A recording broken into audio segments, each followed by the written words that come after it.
Convido o senador Eduardo Girão, do Ceará, para a tribuna. Meu presidente dessa sessão, senador Sérgio Moro, uma das inspirações que eu tive para vir para a política, né, como integrante aí, um juiz da Força Tarefa da Lava Jato, que junto com outros servidores exemplares, Ministério Público, da Polícia Federal, enfim, de instituições seríssimas, fizeram um trabalho que lavou a alma do brasileiro. E eu sou muito grato por isso, eternamente grato por isso. Eu quero cumprimentar as senhoras senadoras, senhores senadores, funcionários dessa casa, muito obrigado, assessores, brasileiras, brasileiros que estão nos acompanhando agora pelas lentes aí da equipe da TV Senado, a partir do trabalho também muito competente da equipe da Rádio Senado e Agência Senado. Em primeiro lugar, eu tenho que agradecer, senador Sérgio Moro, por o senhor abrir essa sessão nessa sexta-feira. É um dia que, não com muita frequência, nós temos sessão. Agradecer ao presidente Rodrigo Pacheco por ter feito essa concessão para que nós possamos, de forma democrática, debater sobre assuntos de interesse. Muitas vezes o que sobra para nós da oposição é o falar, o denunciar. E eu fico muito grato com essa atitude democrática do presidente Rodrigo Pacheco de abrir essa sessão para que uma pessoa que não fosse da mesa pudesse abrir uma sessão não deliberativa para que possamos exercer a plenitude do nosso mandato. Eu quero aproveitar e saudar aqui pessoas que estão nos visitando nesse momento. A pré-candidata a prefeita de Canoas, no Rio Grande do Sul, Nilce Schneider, está aqui presente. A vice-presidente do PL Mulher, também de Canoas, Oriana Toneto. A doutora Fábia Condé de la Garza, que é mineira e está aqui em Brasília, muito dedicada à educação, com equilíbrio, com serenidade, com seu filho, Bruno Guerra. Sejam muito bem-vindos ao plenário do Senado Federal. Senador Sérgio Moro, nós temos muitos assuntos que a gente delibera aqui, assuntos para debater, e essa semana foi tão corrida, com tantas comissões, e a semana que vem vai ser também, mas eu não podia terminar essa semana produtiva sem falar sobre o que aconteceu lá na França. Meu discurso hoje é de uma questão internacional que tem me preocupado muito, porque envolve, de uma certa forma, não só a política francesa, como também ali da Europa e os conflitos que nós estamos tendo ali naquela região, Rússia, Ucrânia. E não é por acaso que o senhor está presidindo essa sessão, porque esse discurso eu tentei fazer na segunda, na terça, aí foram chegando outros prioritários, mas ainda bem que eu estou terminando essa semana falando do que fez o presidente Emmanuel Macron, e que muito me preocupa, não apenas o que ele fez no domingo passado, mas o que ele tem feito ultimamente, a sua postura beligerante, o que não condiz com um discurso que a gente precisa nesse momento delicado da humanidade. Então, logo depois da derrota acachapante do presidente da França, Emmanuel Macron, nas últimas eleições para o Parlamento Europeu, ele tomou uma atitude surpreendente, dissolvendo a Assembleia Nacional, que é o Congresso Nacional do país, e convocando novas eleições parlamentares para 30 de junho, primeiro turno, e 7 de julho, segundo turno. A grande vitoriosa foi a sua principal adversária, Marine Le Pen, cujo partido obteve o dobro dos votos do partido de Macron. Agora, no último final de semana. Não deu nem uma semana ainda. Nessas eleições ao Parlamento Europeu, composto por representantes de 27 países, a direita foi a grande vitoriosa. O conservadorismo venceu. Com a nova composição, os deputados conservadores de direita e centro-direita serão 402 do total de 720, num domínio inédito de 56%. É uma resposta evidente da insatisfação em relação às políticas globalistas da União Europeia nos últimos anos. Além da dissolução do parlamento francês, o primeiro-ministro da Bélgica renunciou ao seu cargo. A eleição mostrou um dos resultados mais significativos dos conservadores desde a fundação da União Europeia.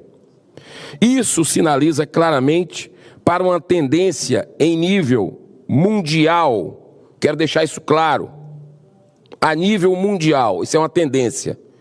Inclusive, nós estamos vendo aqui na América do Sul.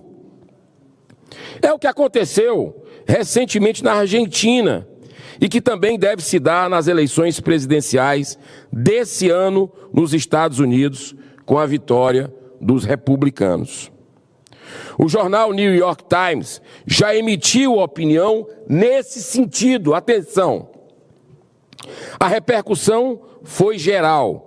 O jornalista brasileiro Jamil Chad, há mais de 20 anos trabalhando como correspondente europeu, ressaltou que, abro aspas, pela primeira vez existem vozes contrárias ao projeto europeu de integração com um espaço suficiente para influenciar no futuro da agenda do bloco. Esses resultados revelaram uma crise existencial da União Europeia, com repercussão que serão sentidas pelos próximos anos. Essa decisão, senhor presidente, radical de Macron, não chega a ser um golpe. É previsto na Constituição, porque trata de um dispositivo da Carta Magna Francesa há mais de um século, mas só que foi utilizado 8 vezes de forma excepcional ao longo da história republicana daquele país. Mas é uma decisão de altíssimo risco político. Não podemos esquecer que na França o seu voto é facultativo. E eu acredito que o Brasil também deveria ter voto facultativo. Ou seja, são eleitores lá na França conscientes que se dirigem às urnas. Ou seja, tem esse sentimento de cidadania. E o mais importante, diferente do Brasil, lá não existe um TSE que interfere parcialmente nas eleições, se comportando como um verdadeiro partido político. Foi isso que a gente viu nas eleições de 2022. Eu já falei os casos escandalosos que a gente viu aqui. Aqui eu já abordei esse assunto algumas vezes. Depois de 2 anos do seu mandato como presidente, Macron já não tem maioria no parlamento francês. Uma das reivindicações da oposição é pôr fim à imigração em massa, além da insatisfação crescente com as políticas econômicas. Agora chega um ponto que me toca profundamente a alma e que eu acho que é o princípio do fim dessa ideologia que move esse presidente beligerante, intolerante, que é Emmanuel Macron. A defesa da vida desde a concepção, a defesa da família, que é a base de uma sociedade saudável, o enfrentamento às drogas, à corrupção, à ideologia de gênero, são algumas das principais bandeiras da direita conservadora em todos os países do mundo. Eu chamo a atenção para essas bandeiras porque o Macron promulgou recentemente, ele comemorou, as imagens são chocantes, a celebração, como a inclusão do aborto como direito na Constituição francesa, e afirmou o desejo de ver o aborto legalizado em toda a Europa. Olha só, não sai da minha cabeça aquele momento, me parece um pouco daquela passagem de Jesus que diz, eles não sabem o que estão fazendo, comemorando algo que o mundo todo está repensando e já começa a retroceder, como os Estados Unidos, onde o aborto era legalizado até 2 anos atrás, depois de 50 anos, com o avanço da ciência, as estatísticas sociais, mostrando que 2 vidas são devastadas com essa nefasta prática, os Estados Unidos entendeu, e pela lei do heart beating, que é a lei do coração batendo, porque com 18 dias da concepção já tem um coraçãozinho batendo no ventre da mãe, os Estados Unidos já começou a recuar com relação a isso. Em muitos estados já é proibido. Então, ele comemorou o fato, Macron, da França ter sido o primeiro país da Europa a não reconhecer o direito à vida do bebê no ventre materno como um direito humano universal. Que moral esse presidente tem para falar em direitos humanos? Que moral? Que moral as pessoas, traçando um paralelo no Brasil, têm para falar em direitos humanos e defendendo o aborto? Não visitando os presos de 8 de janeiro, não defendendo os presos, como temos muitos aqui no Brasil, especialmente representantes, tanto na Câmara como no Senado, vendo a injustiça que está acontecendo, pessoas que não eram para estar no STF, porque não tem foro, serem arrolados para lá, num sentimento de vingança, de mandar recado, desrespeitando a Constituição do Brasil. Olha a familiaridade, olha a sintonia negativa que tem de algumas lideranças políticas do nosso país, até o presidente que recebeu o Macron um dia desse aqui, presidente Lula e as outras instituições no nosso país, estendendo um tapete para... Vocês vão ver o que ele fala sobre a guerra também aqui, qual o posicionamento dele. O Brasil é de paz. O Brasil tem uma história na diplomacia de imparcialidade, quando não de buscar o equilíbrio, buscar a pacificação. Essa é a história do Brasil, dos grandes diplomatas. Um deles, aqui, o nosso patrono Rui Barbosa. Mas olha o que está acontecendo lá na França. O que foi comemorado é o direito de assassinar um ser humano indefeso e inocente, do modo mais cruel e desumano, sem direito à defesa. A insatisfação do povo francês, a política de Macron é crescente. Ele agiu como um ditador, dissolvendo o parlamento. O tiro pode sair pela culatra e ele ser esmagado pela oposição nas eleições convocadas para o final de junho. Marine Le Pen celebrou a decisão de Macron de convocar as eleições na França. Abre aspas. Essa votação histórica mostra que quando as pessoas votam, elas vencem, disse Le Pen. O descontentamento do povo francês também cresceu com as manifestações de Macron sobre a guerra na Ucrânia, que só fizeram aumentar as tensões mundiais. No começo do ano, ele declarou que poderia enviar tropas aliadas da OTAN à Ucrânia, afirmando, abro aspas, preste atenção ao que ele disse, qualquer coisa é possível se nos ajudar a alcançar nosso objetivo. Faremos tudo o que for necessário para que a Rússia não vença essa guerra.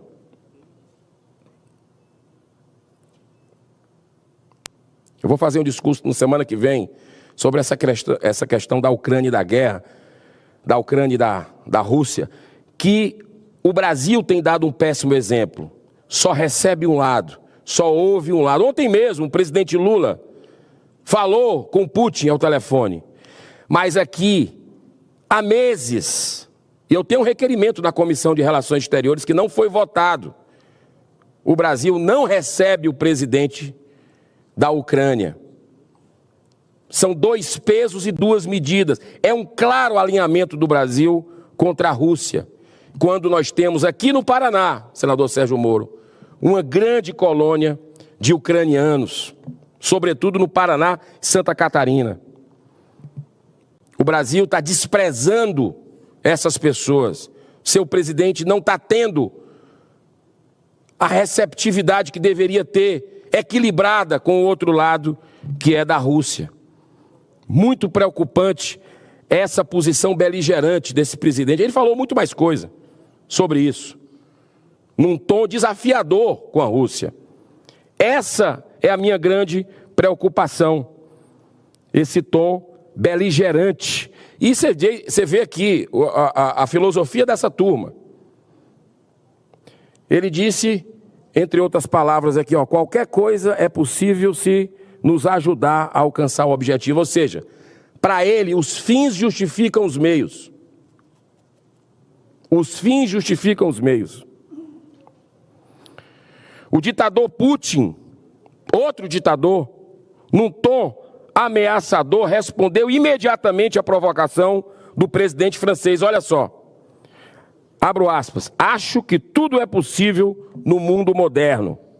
Repito que o envio de tropas à Ucrânia significa que se estará a apenas um passo da Terceira Guerra Mundial. Acho que ninguém está interessado nisso. Fecha aspas. Olha só o que o desastre dessas falas estão acarretando. De líderes que deveriam buscar a paz. Mas quem fez o primeiro passo com ameaça foi o Macron. E eles se pintam de bons, de direitos humanos, de pacificadores, de defensores da paz. Tudo mentira. É sempre bom lembrar que Rússia e Estados Unidos detêm 90% das ogivas nucleares do mundo. São 1.710 ativas e implantadas, cerca de 900 mísseis balísticos terrestres e mais de 600 mísseis lançados por submarinos.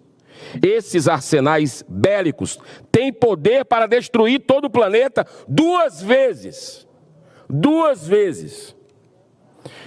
Me caminhando para o fim, senhor presidente, o fato é que o povo francês deverá se manifestar nas eleições convocadas para o final de junho e poderá comprovar um resultado que expressa o desejo por uma política que realmente leve em conta o bem-estar da população e não os interesses das grandes corporações, de organismos internacionais, ONGs, que querem impor uma agenda antivida, antifamília, que está destruindo os pilares da civilização ocidental cristã. Me parece que ali a ideologia está acima da busca do bem-estar, de resolver os problemas do cidadão.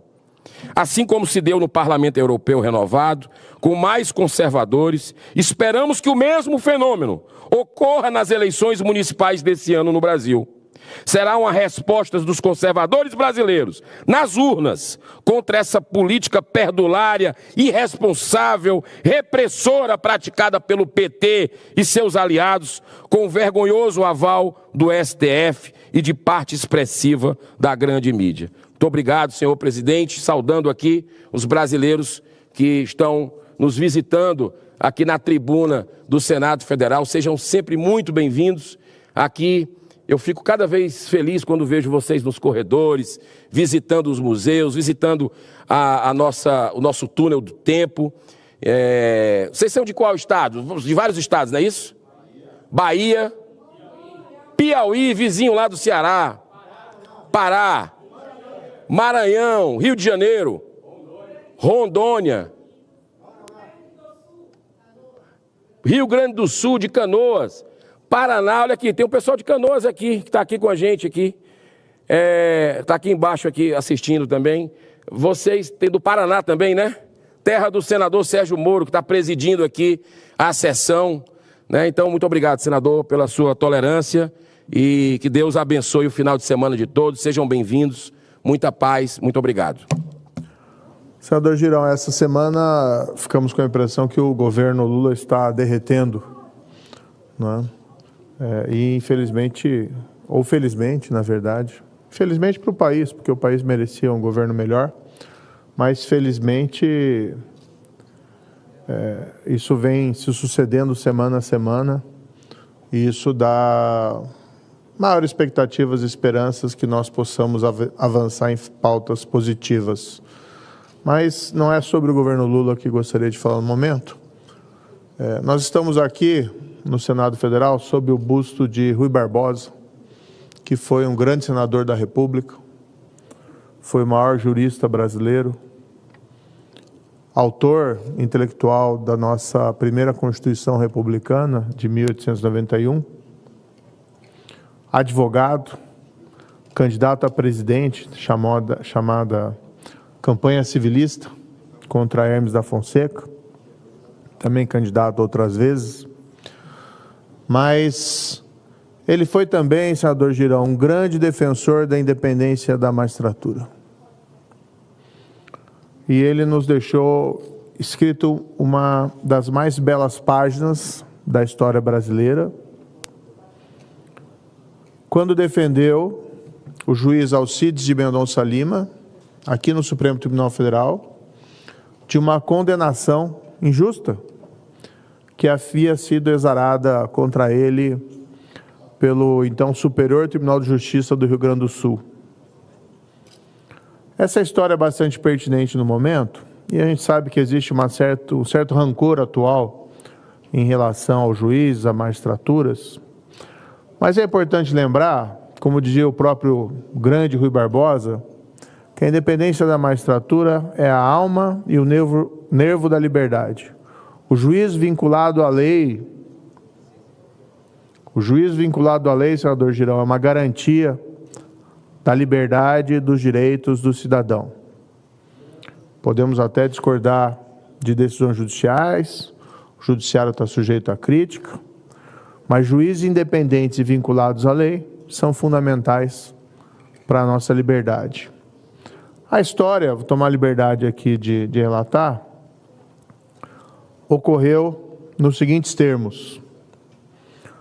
No final do século XIX, os estados tinham competência para legislar sobre direito processual, ou seja, não havia um código nacional de processo civil e processo penal.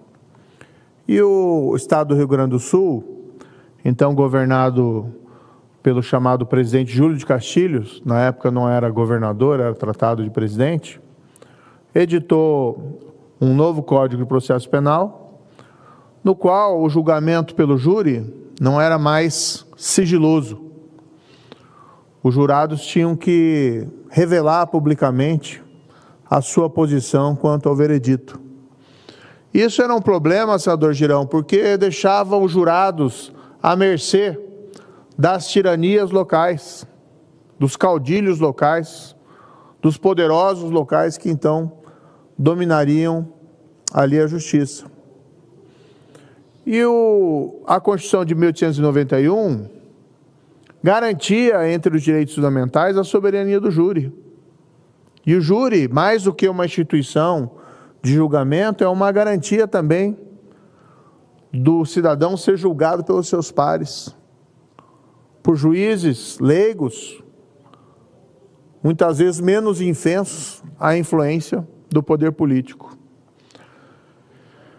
Em um caso específico submetido ao juiz Alcides de Mendonça Lima, lá no Rio Grande do Sul, o juiz entendeu que aquela norma do Código de Processo Penal do Rio Grande do Sul era inconstitucional e deixou de aplicar a lei, exercendo aquilo que chama de controle de constitucionalidade difuso e incidental. O Júlio de Castilhos, que era o presidente do estado do Rio Grande do Sul, ficou furioso e determinou, foram essas palavras deles, que se processe esse juiz faccioso. E ele foi, então, condenado no Superior Tribunal de Justiça do Rio Grande do Sul, 2 votos a 1, por crime de abuso de autoridade. E aí veio o Rui Barbosa, que está aqui, um dos maiores juristas e políticos brasileiros, um símbolo de integridade, diplomata bem-sucedido, como Vossa Excelência disse, a águia de raia, mas, acima de tudo, um defensor das liberdades aqui no Brasil. Pois bem, ele assumiu a defesa do juiz Alcides perante o Supremo Tribunal Federal, ingressou com habeas corpus e escreveu uma das mais belas peças da nossa literatura jurídica, que qualquer um pode encontrar na internet, o Júri e a Independência da Magistratura. E o Rui Barbosa diz, nesse texto, primeiro, que o juiz Alcides de Mendonça Lima estava certo. Era essencial a soberania do Tribunal do Júri, que fosse mantido o sigilo sobre os vereditos dos jurados, para que os jurados não ficassem expostos a pressões ou retaliações dos poderosos locais. Mas ele vai além e diz, ainda que o juiz estivesse errado, nós não podemos criminalizar a hermenêutica. Nós não podemos criminalizar a interpretação da lei, porque isso equivale a criminalizar o direito de opinião de cada cidadão. E aí, nós não teríamos juízes independentes e servos da lei, mas juízes tementes à retaliação dos poderosos. Juízes que ficariam sujeitos às pressões políticas para que proferissem julgamentos de interesse dos poderes políticos daquele momento. E vejam, Rui Barbosa. Por que eu coloco isso, senador Girão?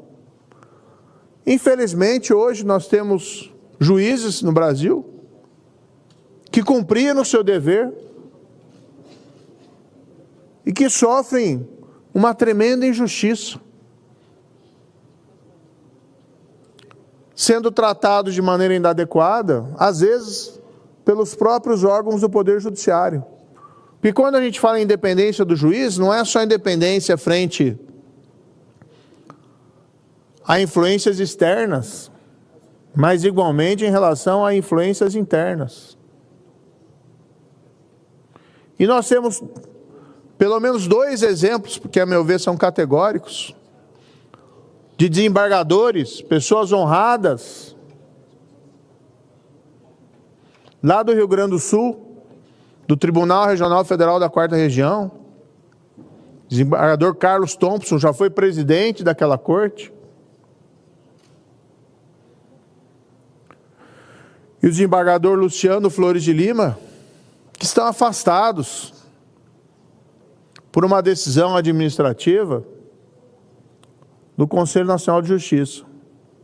Respeitamos o Conselho Nacional de Justiça, mas a função primordial do Conselho Nacional de Justiça, senador Girão, claro que é importante buscar uma melhor organização e regulação dos serviços judiciários, Claro que é importante exercer seus poderes disciplinares. Há juízes que merecem punição, o juiz que se corrompe, o juiz que comete a peita, que era como se chamava a corrupção antigamente, judiciária. Mas jamais servir como uma espada em cima da cabeça do juiz que cumpre o seu dever, que é o caso desses dois desembargadores, o TRF4. Uma decisão por maioria, que eu espero sinceramente que o CNJ possa revê-la em breve, para que esses juízes voltem à sua atividade e tenham também a sua honra pública resgatada. Que nada fizeram que justificasse esse afastamento. E me socorra aqui do voto, senador Girão, que foi categórico, foi brilhante, a altura da defesa que fez o Rui Barbosa, do juiz Alcides Mendonça Lima, que foi o voto do ministro Barroso. Sei até que Vossa Excelência tem críticas ao ministro Barroso, mas nesse julgamento ele foi brilhante, fez um voto contundente. E a principal função do Conselho Nacional de Justiça é distinguir o joio do trigo. E ele não pode servir como uma ameaça, como um veículo de intimidação de juízes ou um risco à independência da magistratura. Próxima semana nós teremos aqui sabatina do ministro Mauro Campbell, lá na CCJ, ministro honrado, com histórico profissional significativo, que vai assumir esse cargo. E vou fazer questão de contar essa mesma história, ainda que ela leve um pouco de tempo. Isso foi em 1896. Estamos retrocedendo no que se refere às garantias e à independência da magistratura, que não são privilégios. Não é um privilégio do juiz, um privilégio do desembargador, um privilégio do magistrado.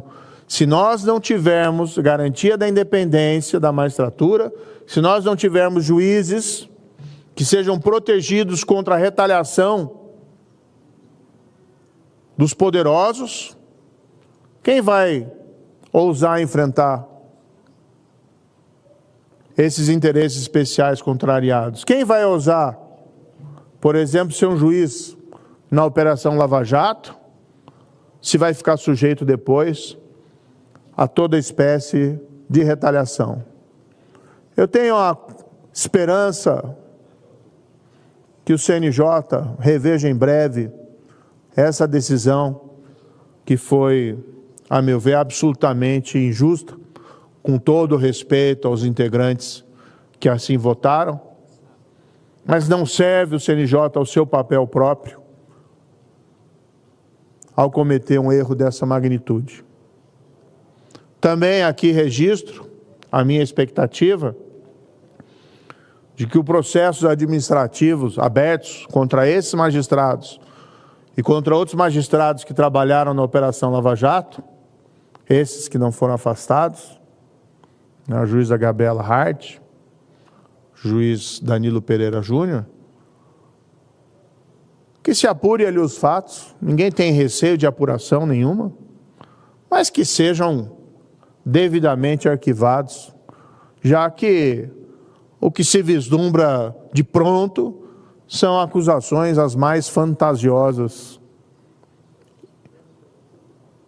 que se pode conceber pela mente humana. Tá? Cogitar em acusar os juízes por cumprirem o seu dever com valentia, com coragem, juízes vinculados à lei, podemos seguir para esse caminho, senador Girão. Por isso que eu digo aqui, mesmo que a gente discorde de uma decisão judicial, temos que recorrer nos processos, temos que buscar enfrentá-la, reformá-la, criticá-la até. O poder político pode criticar decisões, não tem problema nenhum. Agora, utilizar o peso desvirtuado do administrativo, disciplinar ou criminal contra juízes que cumpriram o seu dever, juízes da Lava Jato, e não falo isso em causa própria. Sou senador agora, não estou mais sujeito aí a poder disciplinar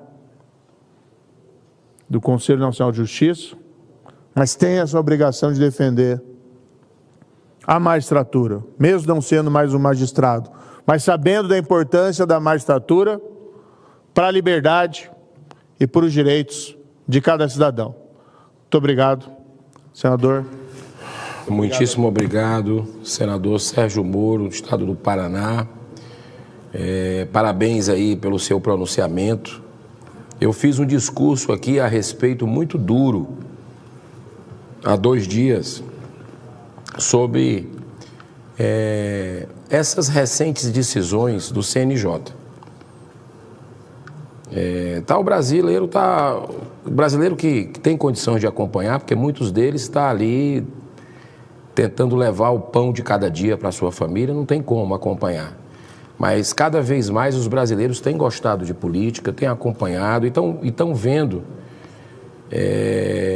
essas decisões esdrúxulas, que não se sustentam em pé, que são um ato de vingança, de revanche, a serviço de poderosos.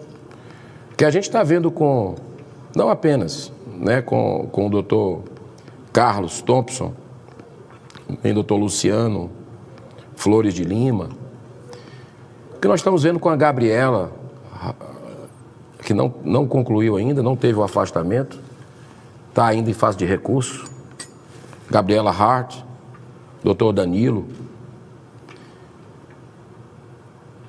pessoas que cumpriram seu dever, que fizeram um trabalho pela justiça do Brasil, um trabalho para que a justiça seja para todos. De onde é que caiu? Caiu do céu o dinheiro da Lava Jato? Caiu de onde? O dinheiro que a Lava Jato descobriu, os esquemas de corrupção, Petrolão, bilhões e bilhões que já voltaram para os cofres públicos, outros que estão voltando, e a gente está vendo aí nas canetadas se anulando o julgamento, se inviabilizando. Esse dinheiro veio de onde? Ele caiu do céu? Ele estava onde? E as colaborações premiadas, as delações, chamadas delações premiadas, que a Câmara dos Deputados, na calada da noite aí, resolveu votar a urgência. O senhor fez um discurso muito firme essa semana sobre a importância da delação premiada de pessoas que não estavam presas. Citou casos e que fizeram delação lá no esquema do Petrolão e que ajudaram a desbaratar isso, quer dizer, um instrumento importante no enfrentamento à impunidade nesse país, à corrupção, que parece ter voltado com toda a força. E aí me lembra um pouco, eu conheço, o senhor é um conhecedor da questão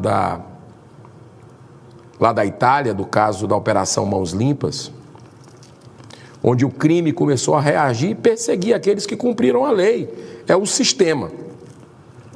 A gente não pode aceitar o que está acontecendo com Deltan Dallagnol, outro servidor público, que não tem tido paz.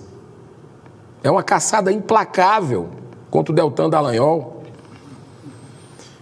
Juiz Bretas, do Rio de Janeiro. Então são nomes que a gente deveria ter o maior respeito, consideração, num país de gente honesta, a maioria do brasileiro, gente íntegra, trabalhadora, correta, e que está vendo esses símbolos aqui de coragem, de cumprimento da lei, estão sendo intimidados, perseguidos. É um momento de sombras, eu acredito, isso vai passar, mas as pessoas de bem precisam se manifestar. Então, parabéns pelo seu pronunciamento, senador Sérgio Moro, que o bom senso prevaleça. Eu acredito também, eu sou otimista como o senhor. O senhor acredita que isso possa ser revisto no CNJ? E por mais que se pense que não, eu também acredito na capacidade de reflexão de cada um. Já deu. Tá feio. Obrigado por assistir. Se você gostou do conteúdo, não se esqueça de se inscrever no canal, curtir o vídeo e compartilhar. Deixe seu comentário abaixo com sua opinião e sugestão. Eu adoraria saber o que você pensa. Até o próximo vídeo.